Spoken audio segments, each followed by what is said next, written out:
Kamu memang anjing, Nal. Dulu kamu janji ke aku, Erna bakal senang. Tapi kenyataannya malah kamu tumbalkan. Gancok! Bentak Sarji yang mengeras dan memegangi kerah baju Ronald. Gimana lagi, Ji? Masalahnya, Nyi Ratu mintanya Erna. Aku sendiri ya tidak punya pilihan lain waktu itu. Terus setelah Erna mati, aku tidak boleh sama Nyi Ratu nikah lagi. Aku disuruh cuma melayani orangnya saja, jawab Ronald yang bingung.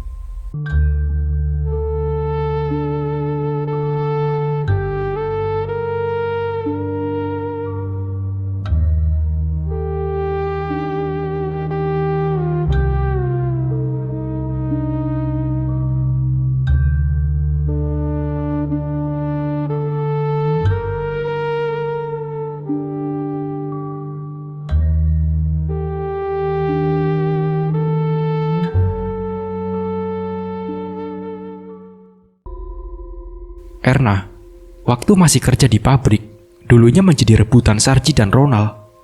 Karena Ronald berjanji mau segera menikahi Erna. Akhirnya, Sarji mundur meski sakit untuk merelakan dambaan hatinya diambil teman karibnya. Udin yang mendengar pembicaraan kedua temannya ini langsung mencari tempat duduk karena rasa penasaran yang tinggi. Ia memilih duduk di sebelah ruang admin dengan pelan di kursi plastik. Rasa penasaran Udin yang memuncak akan sekilas pembicaraan kedua temannya membuat dia memberanikan diri untuk mendengarkan seluruh percakapan di dalam ruangan admin. Udin duduk dengan tenang dan memegang buku catatan serta ballpoint untuk mengelabui para pegawai kalau ada yang melihat. Jadi, Udin terkesan sambil merekap hasil kerjanya. Tapi Udin fokus telinganya mendekat di samping tembok ruang admin untuk mendengar dengan jelas.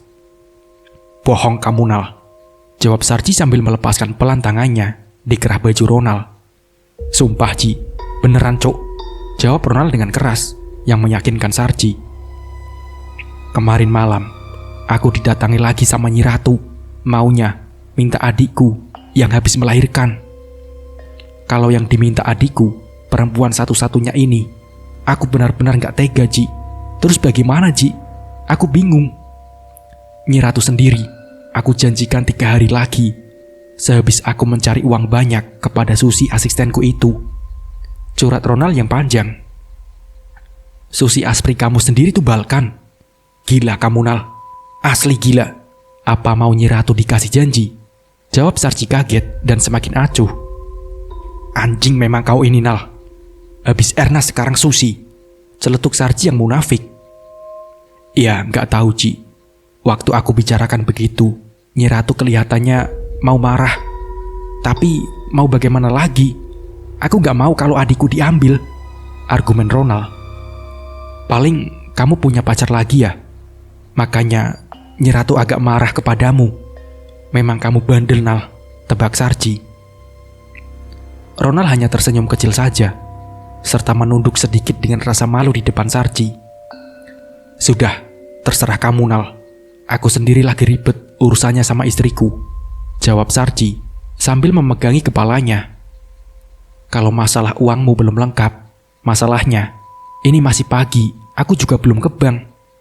Nanti sore saja uangnya tak antar ke rumahmu. Sekalian aku mau nitip buat pesan besi, pinta Sarji. Ya sudah, kalau begitu, Ci. Saya mau balik dulu, jawab Ronald.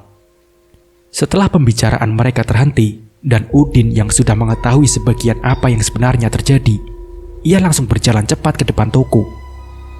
Udin membaur dengan pegawai yang sudah ada, agar kedua temannya tidak curiga. Cukup lama Udin berbicara kepada beberapa pegawai yang juga bawahan Udin, sampai Ronald keluar ruangan dan berjalan melewati Udin. Sudah selesai, Nal? Tanya Udin dengan senyum palsunya. Sudah, Din. Ya begitu, sama anak buahnya yang rukun, sahut Ronald yang terus berjalan dan mulai naik ke dalam mobilnya. Kali ini, Ronald sudah mempunyai sopir pribadi. Ia langsung duduk bersandar dan menyalakan rokok di dalam mobil. Setelah itu, sopirnya langsung melajukan mobil Ronald untuk pulang. Udin yang belum melihat Sarji keluar, ia dengan cepat menuju ruang admin. Dengan wajah kesal, benci dan marah, Udin yang berjalan ke ruangan Sarji seakan mau membunuh tanpa ampun. Saat sampai di depan pintu, ia melihat Sarji duduk bersandar di kursi empuknya dengan wajah gelisah. Udin tetap melangkah masuk dan langsung duduk di depannya. "Ji, mulai sekarang aku berhenti ikut kamu," kata Udin dengan tegas. "Lah, kenapa kamu, Din?" jawab Sarji mulai kaget. "Tidak apa-apa, Ji. Aku ingin keluar saja dari sini," tegas Udin lagi. "Sebentar, Din. Ini sebenarnya ada apa? Jangan begini. Aku paling mengerti kamu dari kecil," kata Sarji, meredakan keinginan Udin yang kuat. "Ya sudah, Ji. Aku sudah tahu sekarang kamu menumbalkan bapak ibumu buat harta seperti ini," terang Udin dengan menaruh tasnya di meja Sarji. Sarji yang mendengar pertanyaan itu langsung terhenyak dan diam seribu bahasa. Kebiadabannya selama ini telah diketahui oleh sahabat karibnya. Sarji memikirkan bagaimana cara membujuk Udin dan membuat alasan yang masuk akal agar Udin menurut sama Sarji kembali. Dia juga berpikir jika ada orang lain yang tahu akan kebiadabannya bisa mendapat masalah yang lebih fatal. "Kamu tahu dari mana, Din? Jangan ngawur kalau bicara kamu," kata Sarji. "Sudahlah, ngaku saja, Ji. Aku juga habis dengar dari kamu dan Ronald. Kamu berdua itu sama bajingannya," cerotos Udin mulai membabi buta. "Sebentar, Din, sebentar. Tenang, jangan marah dulu," kata Sarji. "Aku tidak marah, Ji. Mulai sekarang, aku keluar," jawab Udin dengan menaruh tas yang berisi buku-buku administrasi usaha Sarji. Ia langsung berjalan cepat untuk keluar ruangan. Brak! Suara bantingan pintu ruangan administrasi. Udin yang habis mengenakan sandal dengan cepat berjalan keluar toko. "Din, Din!" teriak Sarji dalam ruangan. Tapi hanya suara saja, sedangkan ia tetap di dalam ruangan masih memikirkan cara untuk membujuk Udin. Udin berjalan cepat, sudah tak menghiraukan panggilan Sarji lagi. Jalannya yang terburu-buru membuat sebagian pegawai bawahannya tertegun memandang curiga. Udin sudah tidak memperdulikan semuanya. Ia hanya punya satu tujuan, yaitu pulang ke rumah dan memberitahukan semua ini kepada istrinya. Baru saja Udin memarkirkan motor di teras, Sarji yang mengikutinya dari belakang sudah sampai di depan rumahnya. Udin sudah tak memperhatikan lagi dan langsung masuk ke rumahnya. Sarji dengan cepat mengikuti Udin yang masuk ke rumah. Udin ditarik dan didudukkan di ruang tamunya. "Sudahlah, Din. Maaf, aku habis ini mau berhenti dari perguruannya Ronald," bujuk Sarji dengan memelas. Udin hanya diam dan mendengarkan kata-kata dari Sarji tanpa menyahuti. Dengan berbagai bujuk rayu dilontarkan Sarji kepada Udin cukup lama, dan akhirnya Udin luluh juga. Sebab Sarji sendiri tahu kelemahan Udin yang tidak tega melihat kawannya seolah-olah menghadapi masalah besar sendirian. Sore itu juga, Sarji minta tolong kepada Udin untuk menemaninya pergi ke rumah Ronald untuk membayar hutang dan pesan barang. Selepas maghrib, Udin dan Sarji membawa mobil menuju rumah Ronald dengan membawa sejumlah uang. Perjalanan dari rumahnya memang memakan waktu sekitar 5 jam. Dari sore, kedua sahabat ini memang belum makan sama sekali. Waktu di dalam mobil, mereka berdua memutuskan untuk cari makan di ujung gang rumah Ronald, sekalian istirahat dan bisa mengajak Ronald nongkrong di kampungnya. Mobil Sarji masuk ke daerah Ronald sekitar jam 11 lebih dan berhenti di samping warung. Warung itu biasanya memang tutupnya jam 1 malam, meski di dalam kampung pinggiran kota. Jadi tata letaknya, warung ini menghadap ke timur, di sebelah selatannya warung persis ada pos ronda. Baru selatannya lagi ada pertigaan, dan jalan yang timur adalah jalan menuju rumah Ronald. Jaraknya sekitar 150 meter dari warung, sedang jalan yang ke selatan menuju area persawahan. Di pos ronda ada 3 orang bapak-bapak yang jaga sambil main kartu, sedang di warung hanya ada Udin dan Sarji yang sedang makan. Malam itu, tak ada firasat apapun, Sarji dan Udin makan nasi lodeh dengan lahap. Rencana mereka habis makan, Udin akan memanggil Ronald yang masih berada di rumah. Tapi rencana Sarji tak sesuai harapan mereka berdua. Selesai mereka makan, mereka baru nyulut rokok ada teriakan keras dari jalan yang mengarah rumah Ronald. Semua saling berpandangan untuk mencari sumber suara misterius di malam hari. Begitu juga dengan bapak-bapak yang jaga di pos ronda. "Siapa, Bu, teriak-teriak tengah malam minta tolong?" tanya Udin kepada pemilik warung. Ibu itu hanya terdiam dan ikut mendengarkan dengan seksama. "Iya, Mas. Siapa jam segini teriak-teriak ini?" kata ibu pemilik warung yang seketika menghentikan aktivitasnya. Akhirnya, Udin dan Sarji lari keluar dari warung dan bergabung dengan bapak-bapak yang sudah berdiri di depan pos ronda. Tak lama kemudian, dari yang jalan menuju rumah Ronald, samar-samar terdengar ada suara lagi. Suara lonceng kuda yang berlari serta suara cambukan. "Tolong! Tolong! Tolong! Tolong!" Suara teriakan minta tolong seseorang dan tangisnya. Semua melihat dengan jelas dari depan pos dengan mata kepala mereka sendiri. Kelima orang tersebut hanya diam mematung antara tak percaya dan kenyataan di depannya. Di jalan menuju rumah Ronald, terdapat lampu putih di 2 rumah, sehingga kejadian malam itu terlihat sangat nyata dan mencekam.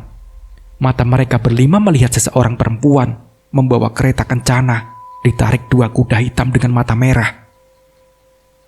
Perempuan itu ialah Nyi Ratu Blorong. Wujudnya waktu itu sedang mengendarai kereta kencana. Tangan kiri memegang tali untuk kendali kuda, sedang tangan kanannya memegang rantai panjang yang mengikat sesuatu terseret di belakangnya. Ia tetap memakai baju kemben hijaunya dan berambut ular kecil-kecil di atas mahkotanya dengan mulut menganga semuanya, serta kulitnya sebagian sudah dipenuhi sisik ular sampai ke wajahnya. Di belakang Nyi Ratu Blorong ada 2 baris wanita berpakaian serba hijau berselendang. Masing-masing barisan terdapat 3 wanita. Untuk 2 wanita di barisan terdepan memegang cambuk sambil menghajar dan sesekali mencambuk manusia yang terikat rantai di depannya. Tapi semua perempuan ini berjalan dengan tubuh ularnya.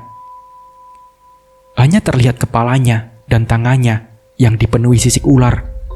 Sosok seseorang pria memakai celana pendek putih sudah diikat mulai leher, perut, serta kedua tangan dan kakinya. Ia berjalan tertatih sambil berteriak minta tolong, menangis histeris dan kesakitan luar biasa akan cambukan yang diterimanya. Semakin dekat kereta itu datang menuju pos ronda di pertigaan, semakin jelas yang terlihat adalah Ronald, teman Udin dan Sarji. "Itu Pak Ronald," gumam lirih bapak yang berada di samping Sarji. Sontak mereka yang berdiri secara cepat melesat lari tunggang langgang tanpa tahu arah dan tujuan. Pemilik warung yang tahu orang pada berlarian, tanpa menutup warung, ibu-ibu itu ikut berlari ke rumah kayu di belakang warung. Sarji dan Udin ikut bersembunyi, mendekam bersama pemilik warung. Tapi mata mereka yang penasaran melihat dari celah papan kayu dari ruang tamu rumah itu, sedang bapak-bapak tadi yang berada di pos ronda lari tak tahu kemana. Mereka melihat Ronald ditarik dan dicambuk tanpa ampun melewati pertigaan menuju jalan arah ke selatan. Sampai beberapa menit, suaranya menghilang semua. Saat itu juga, kampung Ronald menjadi sangat sepi, mencekam, seperti kuburan. Ibu pemilik warung dengan ketakutan luar biasa meminta Udin dan Sarji untuk menutup warungnya. Tapi dengan syarat, yaitu permintaan Udin untuk diperbolehkan menginap di rumahnya. Ibu itu pun langsung masuk ke kamarnya dan mengunci dari dalam. Tanpa pikir panjang juga, ibu pemilik warung itu juga menyetujuinya. Udin dan Sarji dengan cepat mematikan lampu dan menutup warung. Setelahnya, mereka berlari kembali ke rumah belakang dan berbaring di ruang tamu. Mereka yang sudah rebahan di ruang tamu yang gelap hanya diam dan gelisah. Tanpa ada kata terucap satupun dari mereka yang keluar, tapi tubuh mereka tetap bergetar ketakutan tak karuan. Sampai pagi hari, mereka tidak ada yang bisa tidur dan masih memikirkan kejadian semalam. Cahaya pagi mulai bersinar tanpa mataharinya dari halaman rumah pemilik warung. Sinar putih lembut itu membuat ruang tamu yang dipakai Udin dan Sarji istirahat mulai terang. Udin dan Sarji dengan wajah kusut mulai bangkit untuk duduk. Di tempat duduknya, mata merah mereka yang saling berhadapan dan saling bertatap penuh ketakutan. Tatapan mata mereka yang saling berkecamuk itu dibatasi sebuah meja kayu. Dari semalam, mereka sudah tiada lagi pembicaraan. Tapi di pagi ini, Udin yang tak sabar akan sikap Sarji dengan terpaksa membuka pembicaraan terlebih dahulu. "Gimana ini, Ji? Kira-kira beneran tadi malam itu Ronald yang ditarik kereta?" tanya Udin dengan wajah penasaran dan raut ketakutan. "Tidak tahu, Din. Mending habis ini tanya orang-orang kampung saja, sekalian memperjelas di rumah Ronald," terang Sarji dengan gelisah. Suara pembicaraan di ruang telah terdengar ibu pemilik warung, membuat ia datang menghampiri mereka untuk menanyakan apa maksud dan tujuan mereka datang ke kampung ini. Ibu itu sendiri dari tadi malam juga belum sempat tanya karena panik dan takut. Sarji dengan tenang tapi tetap menutupi rasa gelisah dan takutnya. Ia menjawab semua pertanyaan ibu itu satu persatu dengan logis. Intinya, alasan yang dipakai adalah urusan bisnis dengan Ronald. Dan dengan cepat, ibu pemilik warung segera memahami alasan yang disampaikan Sarji. Kini mereka bertiga yang penasaran dengan kejadian semalam memutuskan untuk keluar rumah dan menanyakan kebenaran fakta tadi malam. Mereka berniat langsung berjalan menuju rumah Ronald, tapi langkah mereka terhenti di pos ronda karena warga sudah ramai berkumpul. Begitupun jalan menuju arah rumah Ronald. Beberapa warga sudah di jalanan bergerombol dan saling berbisik satu sama lain. Konon waktu kejadian malam itu, hampir seluruh warga kampung Ronald mendengar teriakan permintaan tolong. Padahal, warga juga yang rumahnya dilalui Nyi Ratu Blorong saat menyeret Ronald ikut mengintip dan melihat dengan jelas dari celah jendela mereka. Tapi semua warga yang mendengar dan melihat tak ada yang berani. Sampai dari sekian warga yang tahu, tak ada satupun orang yang keluar untuk menolongnya. Sarji dan Udin berjalan perlahan melewati kerumunan-kerumunan kecil yang sudah tersebar di jalan menuju rumah Ronald. Di tengah perjalanan, Sarji berucap kepada Udin, "Masa beneran Ronald sudah meninggal, Din?" kata Sarji. Kelihatannya beneran ini, Ji," jawab Udin sambil berjalan di samping Sarji. Sampai akhirnya mereka berhenti tepat di depan rumahnya Ronald. Mereka melihat kerabat Ronald di dalam rumah sudah ramai akan isak tangis dan raut muka penuh kesedihan. Udin dan Sarji langsung masuk rumah Ronald meski melewati kerumunan kerabat almarhum di teras. Dan di ruang tamu, mereka langsung ikut duduk mendengarkan penuturan salah satu keluarga Ronald. "Beneran ternyata, Din," bisik Sarji kepada Udin. "Iya, Ji. Diamlah, dengarkan supirnya bercerita," sahut Udin pelan. Supir pribadi Ronald yang berada duduk di tengah lingkaran keluarga Ronald bercerita. Waktu selesai sholat subuh, seperti biasa dia datang ke rumah Ronald untuk mencuci mobil. Malam itu, rumah Ronald tidak ada yang terkunci. Dengan rasa curiga, ia langsung masuk rumah. Waktu memasuki ruang tengah dan berhenti di pintu yang tak terkunci, sang sopir memanggil-manggil Ronald untuk izin terlebih dahulu, tapi tak ada jawaban. Sopirnya pun akhirnya memberanikan diri masuk ke rumah dan hanya berniat mengambil kunci di ruang tengah. Meski jika ketahuan Ronald, sikap ini akan dianggap kurang ajar. Tapi langkahnya terhenti seketika melihat Ronald sudah tertidur terlentang kaku di lantai, hanya memakai sarung dan kaos di ruang tengah. Beberapa kali ia memanggil Ronald untuk izin mengambil kunci, tapi waktu ia dekati Ronald sudah menjadi mayat. Kondisi tubuhnya sudah membiru dan kaku, dan mata melotot, dan mulut terbuka lebar, sedangkan untuk kedua tangannya menengadah ke atas, seperti orang ingin memohon ampun dan melepaskan diri. Setelah itu, sopir ini berlari keluar rumah untuk mencari bantuan kepada para tetangga di kanan dan kiri rumah Ronald. Cerita sopir itu pun selesai ketika pemuka agama setempat datang dan ikut duduk bersama orang-orang yang berada di ruang tamu. Tak berselang lama, di waktu yang masih pagi, pihak keluarga dibantu oleh pemuka agama setempat menyucikan Ronald dan menguburkannya di pemakaman kampung tempat tinggalnya.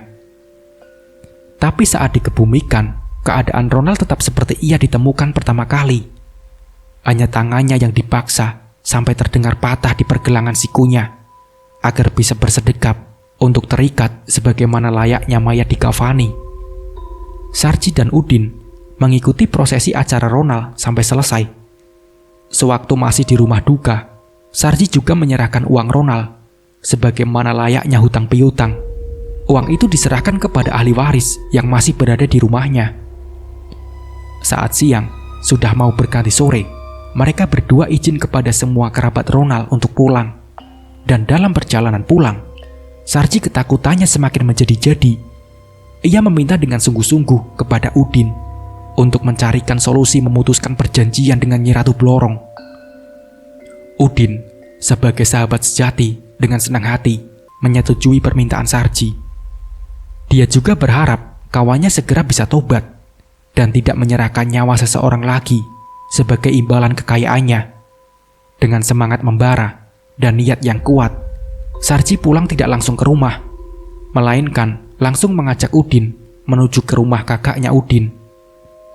Saat mereka sampai di rumah kakaknya Udin, mereka berkumpul dan duduk di teras.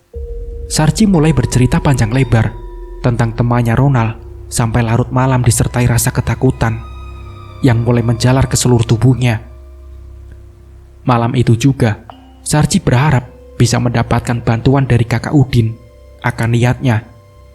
Sementara itu, kakak Udin tahu yang dihadapi bukan sosok sembarangan, tapi kakak Udin yang diam mencerna penjelasan Sarji terlebih dahulu. Ia juga tetap berusaha serta memikirkan solusi, dan kakaknya Udin akhirnya berkata, "Aku salut, Ci, kalau kamu berani terus terang, terus mau tobat. Tapi, aku kalau bantu kamu, aku sendiri bisa-bisa mati," tegas kakaknya Udin. "Terus bagaimana dengan aku?" tanya Sarji yang mulai bingung. "Sudah, besok saja. Coba ke Kiai Sofyan," perintah kakak Udin. Tapi kak, Kiai Sofyan sudah tua. Terus mengajinya pada orangnya juga 1 bulan sekali. Apa sanggup kira-kira bantu Sarji?" Saud Udin yang meragukan kealiman Kiai Sofyan. "Ya, tidak tahu, Din. Jangan meremehkan orang. Dicoba dulu saja," jawab kakak Udin. "Ya sudahlah kalau begitu. Besok malam, kamu 2 orang, saya tunggu di rumah jam 8-an, pinta kakak Udin. "Iya kak, terima kasih ya," jawab Sarji yang gelisah. Udin dan Sarji akhirnya bisa pulang ke rumah masing-masing dengan perasaan sedikit lega, meski belum ada kepastian yang jelas siapa yang bisa membantunya untuk memutuskan perjanjian dengan Nyi Blorong. Keesokan harinya, Udin didatangi Sarji dari pintu belakang. Dan tanpa banyak bicara, Sarji langsung mengajak Udin keluar agar istri Udin juga tidak curiga. Sarji dengan cepat membonceng Udin dengan motornya dan menuju ke warung langganan mereka. Kondisi warung saat itu masih sepi. Sarji mengajak Udin untuk duduk berdua di pojok agar suaranya tidak terdengar. Dalam sepinya warung, Sarji berpesan kepada Udin nanti malam untuk menunggunya di rumah jam 8 malam. Rencananya mereka akan berangkat berdua ke rumah Kiai Sofyan bersama kakaknya. Kegelisahan Sarji pun menjadi-jadi karena istrinya semakin hari sakitnya semakin parah. Perutnya semakin lama juga semakin membesar. Tapi sekian kali dirongsen, hasilnya semua normal. Dirasa sudah cukup, Sarji menyampaikan keluhan sebenarnya kepada Udin. Hari semakin sore, Sarji mengajak pulang Udin karena ia mau mengantarkan istrinya check up rutin ke dokter. Malam semakin beranjak hingga jam 20.00 waktu Indonesia Barat. Udin yang berbaring di kursi panjang teras rumahnya mulai gelisah. Berulang kali dia bangkit dari tidurnya. Langkah kakinya mondar-mandir dari depan ke belakang rumah berulang kali, sampai istrinya yang mengamati suaminya lama-lama pusing dibuatnya. "Sebenarnya ada apa sih, Pak?" tanya Sri yang duduk bersama anak-anaknya di ruang tamu. Udin masih tetap jalan keluar masuk, belum mendengarkan dengan serius pertanyaan istrinya. Ditanyai ya harus dijawab, Pak. Seperti ayam ingin kawin, berputar-putar saja dari tadi, kata Sri semakin keras. Ini loh Bu, aku tadi pagi janjian sama Sarji. Sampai sekarang sudah jam 8 belum datang. Terang Udin gelisah tak tenang. Emangnya mau kemana lagi, Pak? Tanya Sri penasaran. Ke tempatnya kakak, Bu, jawab Udin. Ya sabar toh, Pak. Paling ya masih di jalan, terang Sri untuk menenangkan suaminya. Iya Bu, jawab Udin. Setelah mendapat suara peredam dari istrinya Udin, tetap seperti semula. Kakinya masih mondar-mandir dengan resah. Udin sendiri tahu kebiasaan Sarji. Meski dia pemalas, tapi kalau ada janji, biasanya tepat waktu. Jarum jam terus berjalan, sampai menunjukkan angka 9 lebih sedikit.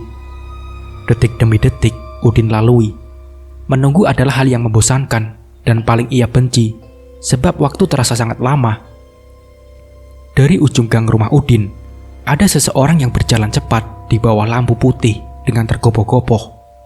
Udin yang melihat kejanggalan itu terhenti dan berdiri di depan teras rumahnya, memandangi dan mengamati dari kejauhan, hingga sosok pria pemuda itu mendekat. Semakin jelas Udin melihat, ternyata ia salah satu anak buahnya yang biasa bekerja di toko bangunan sebagai kurir. Pak, panggilnya. Oh, kamu Tojum. Tak kira siapa. Jalannya kayak orang kesetanan. Ada apa emangnya? Tanya Udin memberondong. Ini Pak, ia tak bisa berbicara lancar. Lidahnya terasa kaku. Mereka masih syok dan bingung mau menyampaikan kabar. Sebenarnya ada apa Tojum? Bicara yang jelas. Tak pukul kepalamu, ancam Udin yang gelisah. Ada orang tidak bicara kok, malah dimarahi saja sih Pak. Diajak duduk dulu sini loh. Memang tidak mengerti sama sekali kamu ini Pak, sahut Sri yang sudah berdiri di terasnya. Istri Udin yang mendengar keributan masuk ke rumah lagi dengan pengertian membawakan segelas air putih. Ia langsung menyeret tangan Jumain untuk duduk terlebih dahulu di teras rumahnya. Sudah Jum, bicaralah pelan-pelan. Tidak usah takut. Sebenarnya ada apa kamu kesini tergopoh-gopoh begini? Tumben, kata Sri yang sudah duduk di sampingnya. Begini Bu, Pak Sarji sama Bu Retno kecelakaan di jalan raya. Sekarang dibawa ke rumah sakit. Jelas Jumain dengan masih tergagap dan mulutnya masih bergetar. Ah, apa? Kecelakaan? Bentak Udin keras dengan spontan karena kaget. Rumah sakit mana Jum? Tanya Udin dengan suara lantang. Sabar dulu Pak, biar selesai dulu bicaranya Jumain, tegas Sri yang berusaha menenangkan keadaan. Di rumah sakit umum Pak, tapi katanya orang-orang tadi semuanya sudah meninggal. Jelas Jumain takut dengan menundukkan kepalanya. Gimana maksudmu Jum? Tanya Udin yang semakin tak percaya dengan berita yang dibawa Jumain. Begini Pak, saya tadi lewat jalan raya besar, terus melihat Pak Sarji sama Bu Retno sudah ditutupi tikar di mobil pick up. Mobil Pak Sarji sudah hancur Pak. Orang-orang yang selesai melihat Pak Sarji sama Bu Retno katanya sudah meninggal semua, kata Jumain. Innalillahi wa inna ilaihi rajiun, gumam Sri dan Udin. Ayo cepat Jum, antarkan saya ke rumah sakit sekarang, pinta Udin yang panik tergopoh-gopoh. Bu, sekarang kamu kabari keluarganya Sarji sama para tetangga. Aku ke rumah sakit dulu, kata Udin cepat dan naik motor di jok belakang. Iya Pak, hati-hati, tidak usah ngebut, jawab Sri yang ikut bergegas berangkat ke tetangga untuk memberi kabar kematian Sarji dan Retno. Iya Bu, iya, jawab Jumain yang sudah menghidupkan motor Udin dan siap berangkat. Saat itu juga Udin berangkat bersama Jumain. Mereka melajukan kendaraan dengan sangat kencang dan tak memperdulikan pesan istri Udin lagi. Setibanya ia di IGD rumah sakit, Udin langsung bertanya kepada petugas jaga. Dengan cekatan, petugas jaga pun mengantar mereka. Udin yang tak percaya akan kabar kematian sohibnya. Tapi Udin berjalan setengah berlari dengan perasaan cemas serta jantung yang semakin terpacu dengan cepat. Dalam bayangannya, ia hanya ingin memastikan kebenarannya dan semoga bukan Sarji temannya yang meninggal. Tak begitu lama, mereka berdua seketika sampai di ruang jenazah. Tulisan ruang jenazah sudah di depan menyambut Udin dan Jumain. Wajah layu dan pucat mulai membebani Udin. Perlahan, petugas jaga membuka pintu dan langsung membukakan kain putih yang menutupi dua jenazah suami istri tersebut. Tidak mungkin ini, kata Udin lirih dengan memegang kepalanya, dan kesadarannya saat itu juga mulai sedikit menurun. Udin langsung menangis histeris dan lemas sehabis melihat temannya sudah menjadi mayat. Apalagi bagian tubuh keduanya di bawah kepala sudah hancur dan hampir putus. Udin yang tertunduk lesu hanya sedikit meneteskan air mata dan tubuhnya hampir pingsan. Sampai akhirnya dipapah pelan-pelan oleh Jumain untuk keluar dari ruang jenazah. Sabar Pak, sabar, bisik Jumain sambil memegangi tubuh Udin. Jumain mendudukkan sementara Udin di lorong rumah sakit untuk menenangkan sementara. Sesaat kemudian para petugas kamar jenazah menghampiri mereka yang masih duduk mohon izin kepada Udin untuk memperbaiki kondisi jenazah kedua temannya. Udin yang masih duduk hanya menganggukkan kepalanya.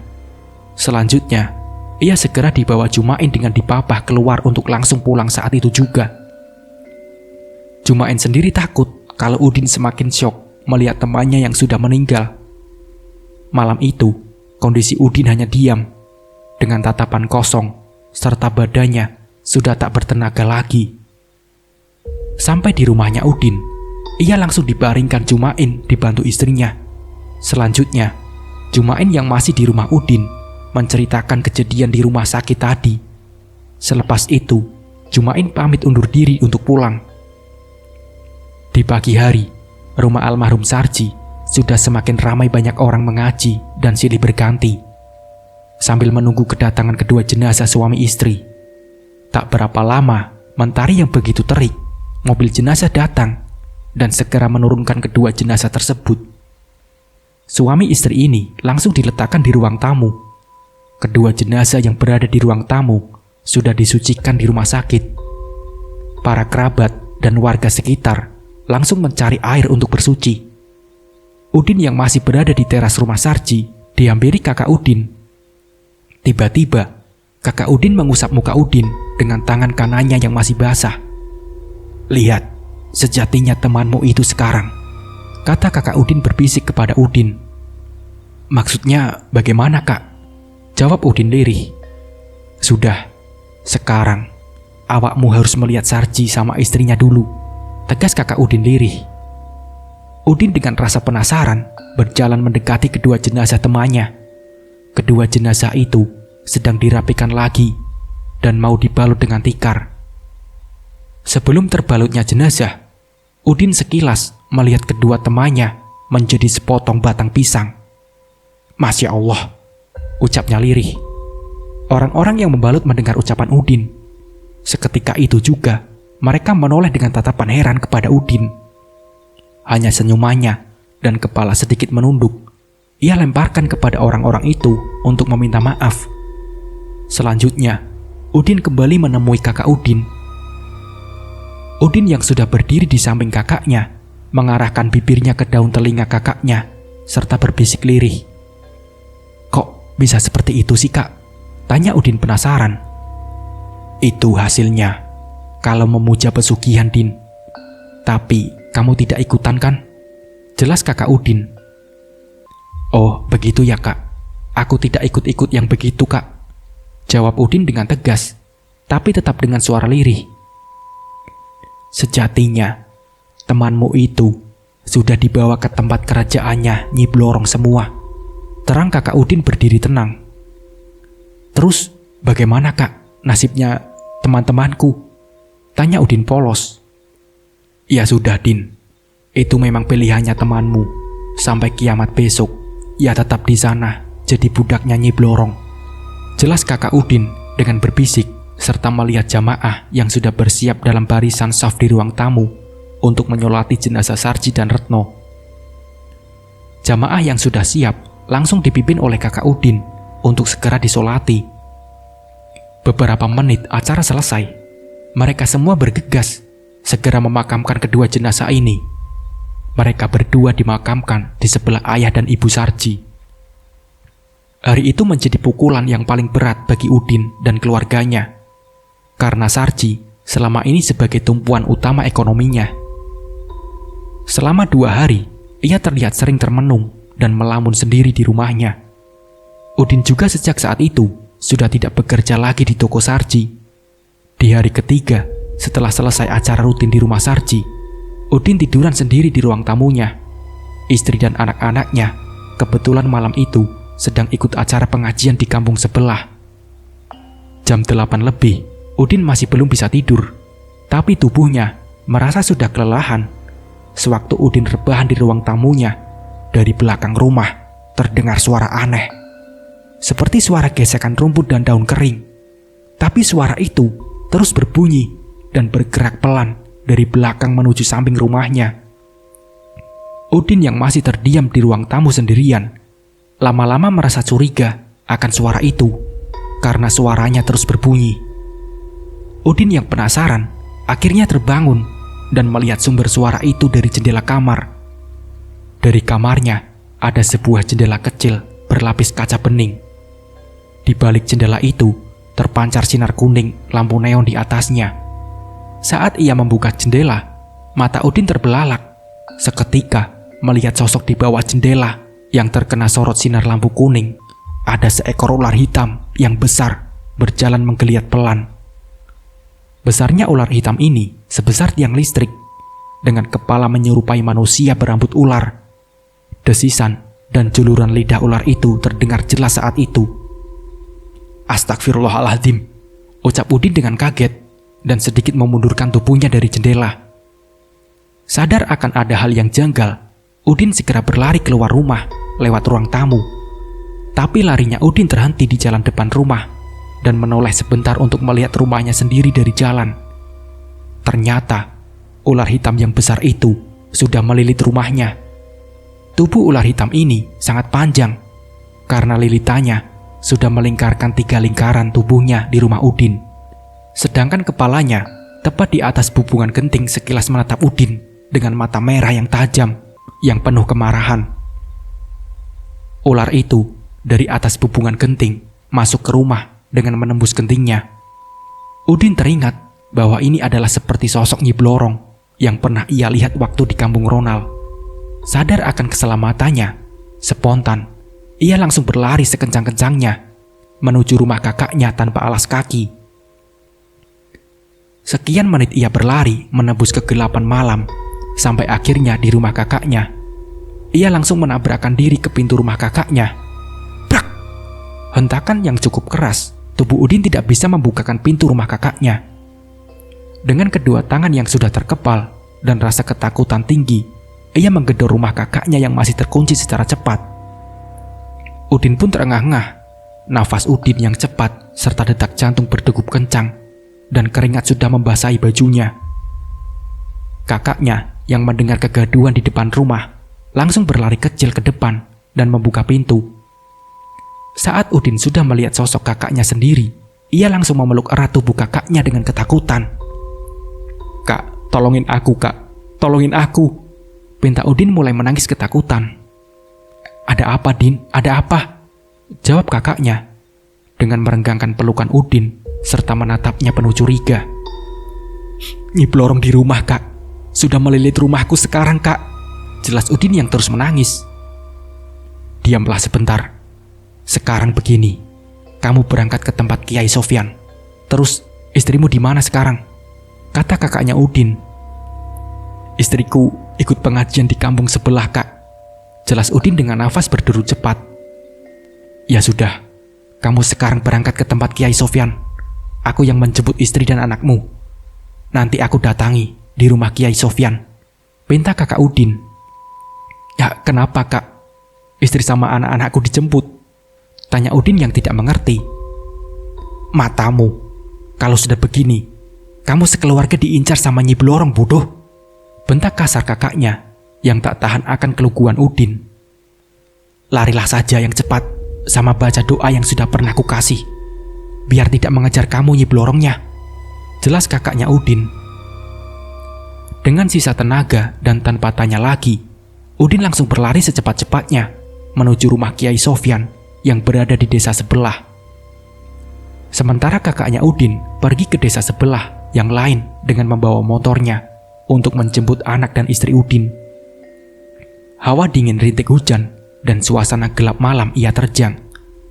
Kakek Udin yang berlari tanpa alas kaki melaju seperti kesetanan karena rasa takutnya yang luar biasa. Lecet dan berdarah pada kakinya pun sudah tak ia rasakan lagi. Tak berselang lama, Udin melihat cahaya lampu Kiai Sofyan dari kejauhan. Saat itu, ia semakin mempercepat laju larinya. Dari dekat rumah sang Kiai, Udin mulai berteriak, "Kiai, Kiai, Kiai!"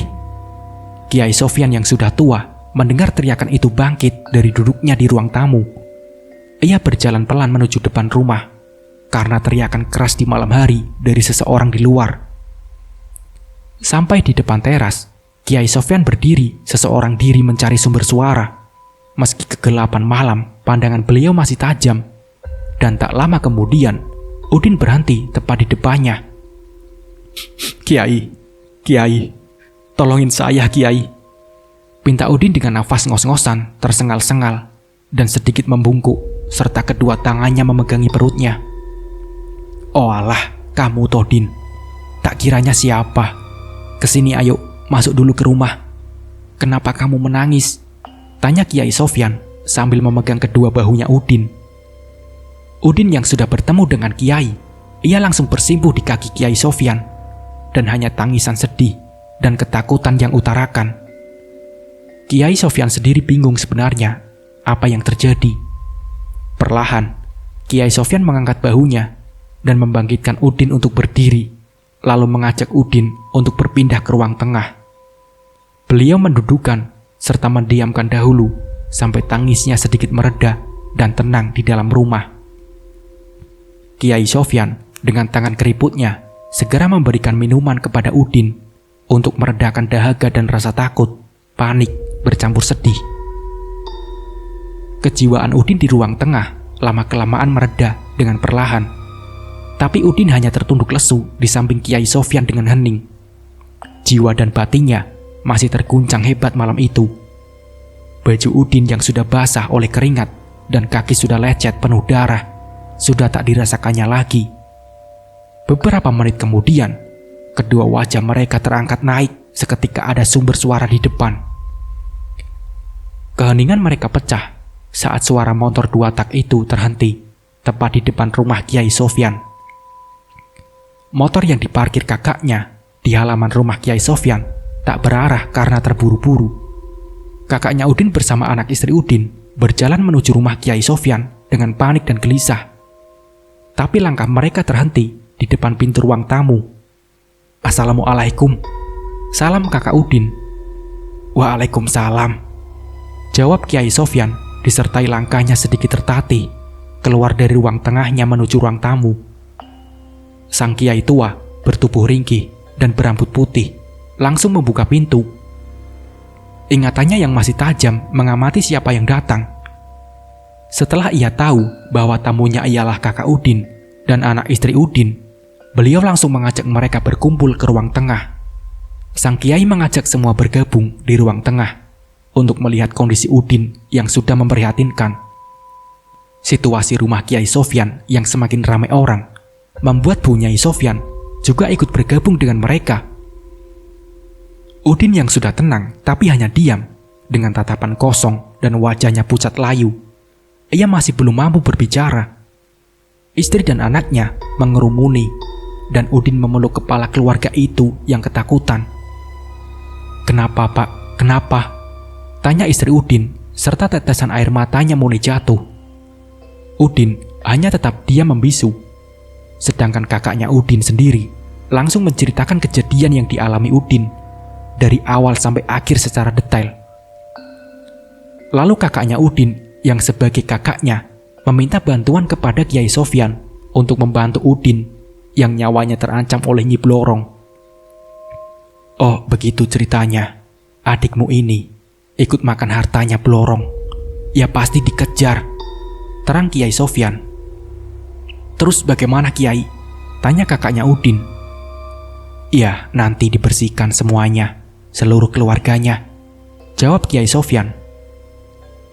Belum selesai pembicaraan di ruang tengah, tiba-tiba ada suara memanggil yang keras dari luar. "Keluar semua! Keluar!" Dengan suara panggilan yang keras menggelegar dari luar.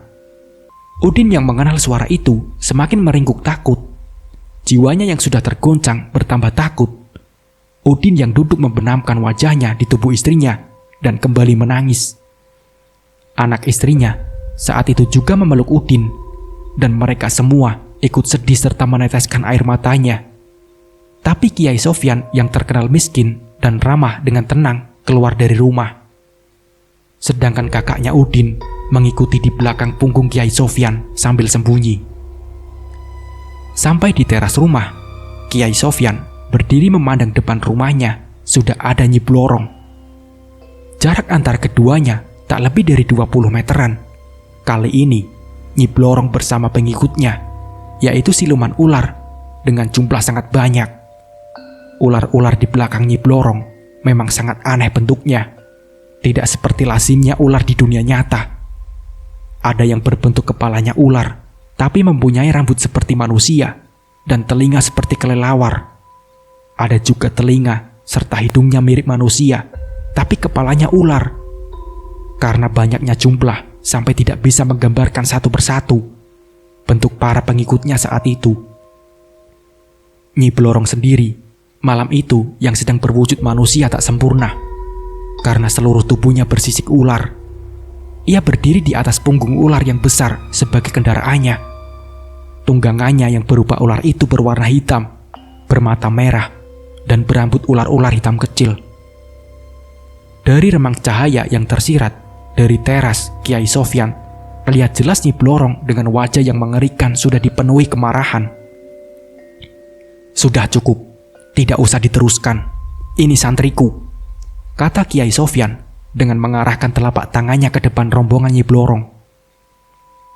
"Orang tua ini, awas kamu, awas kamu," jawab Nyi Blorong dengan menggeram marah dan mengacungkan tangannya kepada Kiai Sofyan. Perlahan, Nyi Blorong mundur bersama pasukannya pelan-pelan, sampai akhirnya ia menghilang di telan kegelapan malam. Kiai Sofyan hanya tersenyum melihat kegusaran Nyi Blorong. Kakaknya Udin yang bersembunyi di balik tubuh Kiai Sofyan dibuat heran. Ada apa dengan Kiai Sofyan yang terkenal melarat ini, sampai Nyi Blorong tidak mau berurusan dengan beliau? Kakaknya Udin yang heran dan makin penasaran masih berdiri di belakangnya Kiai Sofyan, memberanikan diri untuk bertanya. "Kok bisa begitu, Kiai?" tanya kakaknya Udin. "Sudah, gak usah dibahas. Ayo, sekarang masuk," jawab Kiai Sofyan. Iya Kiai, iya," jawab kakaknya Udin yang patuh. Menurut beberapa sumber orang terdekat sang Kiai, di saat Kiai Sofyan masih muda, pernah berurusan dengan Nyi Blorong. Mereka sempat berselisih. Pada akhirnya, mereka berdua bertarung. Sekian lama pertarungan, akhirnya dimenangkan Kiai Sofyan. Selanjutnya, mereka berdua membuat perjanjian bahwa kaum Nyi Blorong beserta pengikutnya tak akan mengganggu keluarganya ataupun santrinya Kiai Sofyan. Begitu juga Kiai Sofyan tidak akan mengganggu pekerjaan Nyi Blorong bersama pengikutnya. Mereka berdua kembali ke ruang tengah. Malam itu juga, Kiai Sofyan memberikan minum dan doa kepada Udin. Selanjutnya mereka semua diajak ritual bersama Kiai Sofyan untuk membersihkan diri mereka. Dari tanda tumbal yang sudah disematkan pada semua keluarga Udin, penyemat dalam keluarga Udin tak lain ialah Sarji sendiri sewaktu masih hidup. Malam itu pun, Udin beserta keluarganya tidur di rumah Kiai Sofyan.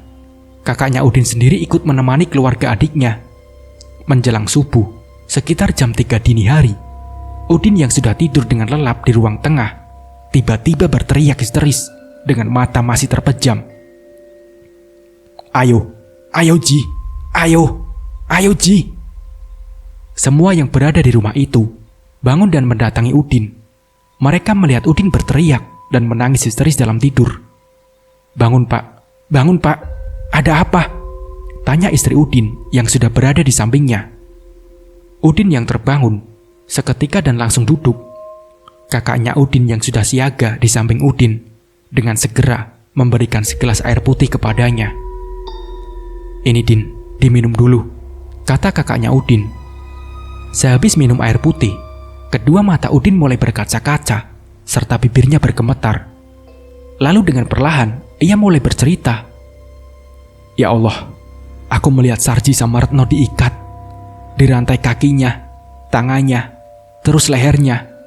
Dua orang itu digiring ke selatan lewat jalan besar yang mau masuk istana besar. Anak dua itu teriak-teriak minta tolong. Tapi yang menarik manusia 4, tapi kepalanya ular semua. Dua orang itu dicambuk sama dipukuli serta berteriak-teriak. Rasanya seperti nyata beneran anak dua itu dibawa ke istana Nyi Blorong. Tapi waktu aku mau ditarik tangannya, Sarji sudah tidak bisa. Terang Udin yang masih duduk dengan meneteskan air mata. Bener Din, mimpimu itu. Memang begitu, kalau habis ikut pesugihan Blorong. Ya untung kamu masih selamat, meski tidak ikut temanmu. Jelas Kiai Sofyan yang sudah berada di depan Udin. Begitu ya Kiai, jawab Udin dengan tatapan sedih dan meneteskan air matanya. Hanya sedikit yang bisa selamat dari Nyi Blorong, Din. Kebanyakan tidak selamat yang ikut pesugihan Nyi Blorong, tegas Kiai Sofyan lagi. Sudah, kamu sholat malam sekarang. Kamu sudah aman. Itu tadi cuma tanda. Nyatanya, temanmu itu sudah masuk ke alamnya Blorong. Jelas Kiai Sofyan. Pagi hari, Udin kembali pulang ke rumah. Memang benar kata Kiai Sofyan saat itu, Udin sekeluarga sudah aman. Tapi di rumahnya, saat pagi hari itu, bau amis yang berasal dari rumah almarhum Sarji mulai mengganggu. Begitupun kalau menjelang malam, bau busuk dari belakang rumah Udin berhamburan ke segala arah. Banyak tetangga awalnya mengira hanya bangkai tikus atau hewan lain. Tapi anehnya, bau ini semakin malam semakin menyebar ke penjuru gang, dan aromanya busuknya semakin kuat. Di sore hari, saat Sri memasak di dapur, ia pun sempat melihat bayangan Retno yang sudah menjadi pocong, berada di bawah pohon keres. Awalnya, Sri tidak percaya hal demikian. Tapi semenjak meninggalnya Retno, kini ia merasa bisa merasakan kehadiran temannya. Sri sendiri sering kaget serta ketakutan saat ada suara-suara menyerupai Retno yang memanggilnya tiba-tiba muncul. Bahkan ketika anak-anak Udin di sore hari saat bermain di belakang rumah, juga sempat melihat sekelebat bayangan sosok Sarji yang berjalan mondar-mandir. Malam hari itu juga, Sri langsung mengadu kepada suaminya akan keadaan yang dirasakan Sri dan anak-anaknya. Sejak hari itu, kejadian demi kejadian yang menimpa Udin dan keluarganya, gangguan dari keluarga almarhum Sarji dan Retno semakin meningkat. Seringkali, penampakan dan aktivitas yang tidak selayaknya di belakang rumahnya terjadi. Ekstensi Sarji dan Retno membuat Udin serta anak istrinya tidak nyaman lagi berada di rumahnya. Untungnya, untuk Nyi Blorong sendiri sudah tidak pernah meneror keluarga Udin lagi. Dengan keadaan sudah sedemikian rupa, selang 3 hari kemudian, Udin memutuskan untuk menjual rumahnya, meski dengan harga agak murah. Saat itu, Udin tidak berusaha untuk membersihkan rumahnya, karena ada beberapa alasan juga. Yang utama, Udin ingin menghilangkan kenangan yang buruk bersama keluarga Sarji. Lalu ia juga ingin hidup tenang dan membuka lembaran baru di tempat baru. Sejak Udin pindah, ia tak lagi berurusan lagi dengan kerabat Sarji maupun Ronald. Untuk harta kedua orang temannya ini yang menjadi pemuja Blorong dengan cepat habis entah kemana, Udin pun sudah tak memperdulikan hal itu. Karena sampai saat ini, jika terkenang masa lalunya, ia akan merasa takut dan sedih kembali. Setelah terjual rumahnya Udin, ia pindah ke desa sebelah, tepatnya dekat rumah Kiai Sofyan. Hingga sampai saat ini, Udin dan Sri sudah menua. Mereka tetap bekerja seadanya. Untuk anak-anaknya sekarang sudah menikah semua dan tinggal jauh dari Udin dan Sri. Sekarang mereka berdua juga sudah menjadi kakek nenek di desa Kiai Sofyan dan bisa hidup dengan tenang. Selama ini juga, mereka hidup sederhana, serta mengabdikan diri untuk mushola Kiai Sofyan dan kegiatan keagamaan di lingkungan sekitar tempat tinggalnya. Nah, seperti itulah kisahnya. Semoga dari kisah ini kita bisa mengambil hikmah dan pembelajarannya. Terima kasih yang sudah menonton cerita ini dari awal sampai akhir. Semoga kalian semua dapat perlindungan dari Allah Subhanahu wa Ta'ala. Mungkin cukup sekian dari saya. Wassalamualaikum warahmatullahi wabarakatuh.